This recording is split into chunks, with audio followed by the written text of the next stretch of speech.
Briefly he shook his head, for those thoughts disturbed him. He wanted to forget that for the first and only time in his life he'd made a mistake. His broken engagement was the only failure in a life which had been charted with resounding success. He was a proud man of noble Tuscan heritage. His ancestors had been scholars, soldiers, and diplomats. An aristocratic line which had always been land-rich but cash-poor.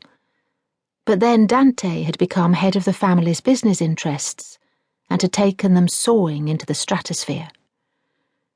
These days the D'Arezzo family owned property over most of the globe, in addition to their vast vineyards in the beautiful countryside outside Florence.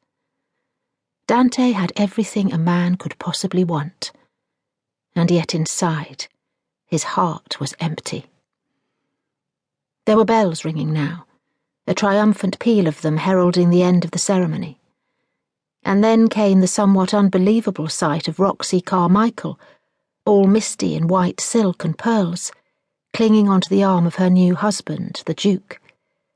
Dante shook his head in slight disbelief. Who would ever have thought it? The last time he'd seen Roxy, she'd been dancing around on a giant stage wearing little more than a sequined pelmet, which had been masquerading as a skirt. That was what they'd all used to wear when she, Justina, and Lexi had made up the Lollipops, the biggest girl band on the planet. When, for a while, he had been little more than a member of their extensive posse.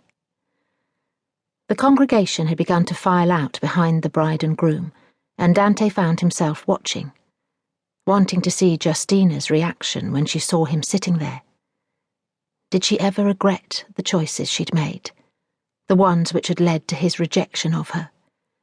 Did she ever lie in bed thinking and fretting about what could have been hers? Last night he had given in to a temptation he'd long resisted, and a quick search on his computer had told him that Justina remained unmarried with no children, something which had given him pause for thought. She must be nearly 30 now, he realised. Wasn't she worried that these days women were advised to have children sooner rather than later? A cruel smile curved the edges of his lips. No, of course she wasn't. What appeal would a child have to someone like her? Her career was everything to her. Everything. His gaze flicked over her pale skin as she came towards him, and for one suspended moment he saw her footsteps falter when their gazes met and locked. He looked into her amber eyes, which looked golden against the sudden snowy pallor of her skin, saw them widen in disbelief, and then saw a flash of something in their depths, which he couldn't have defined even if he could be bothered to try. What Justina Perry thought or felt was of no interest to him. Not any more. But he wouldn't have been human if he hadn't enjoyed the sudden swallowing movement he observed, rippling down over that swan-like neck of hers. She was right beside him now, close enough for him to catch a drift of her perfume, which made him think of jasmine and honey. And then she was gone, and he was aware of a pretty blonde in the row in front of him, who was turning round to give him a very bright smile indeed. But the smile Dante returned was perfunctory. He hadn't come here today to find a woman, though he hadn't really stopped to ask himself why he'd accepted an invitation he'd never been expecting to receive. Was it to lay a ghost to rest? To convince himself that he now felt nothing for the only woman who had ever managed to penetrate the stony exterior of his hard Tuscan heart? He walked out into the crisp brightness of the day, where he could smell the powerful scent of the flowers which were arching around the vast doors of the cathedral.